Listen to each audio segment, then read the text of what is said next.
Hi, my name is Douglas McCausland, a student here in 250A, and this is my instrument design called the Master Hand, aka Frankie, which is the name I lovingly refer to it as.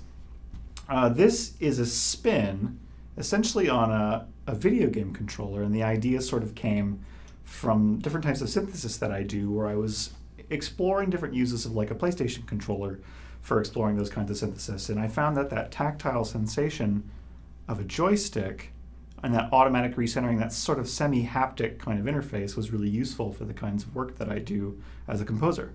And so I eventually decided to build this instrument utilizing that sort of design concept, but just expanding it out.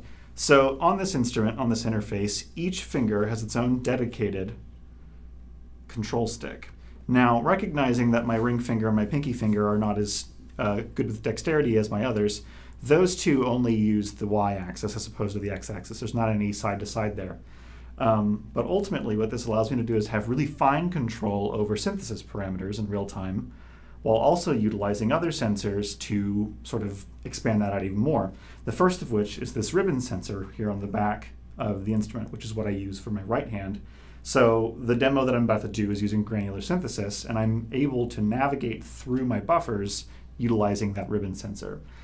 The other aspect that's going on here is a gyro sensor, which I'm running through Wekinator, and I've programmed in and basically taught a model to recognize different kinds of gestures to allow me then different sorts of nuances and control.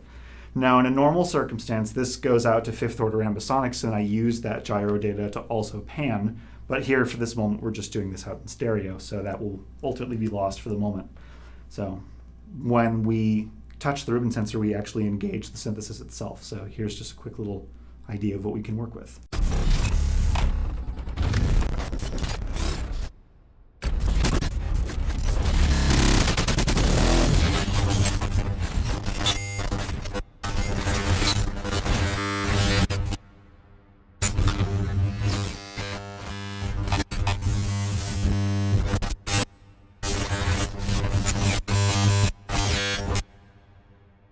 But now let's say that we really want to be able to utilize this in a different way, and maybe I want to access different kinds of sound files. Well, I can do this sort of gesture, and now instead of that set I was using for granular synthesis a moment ago, I'm utilizing a different set of vocal samples.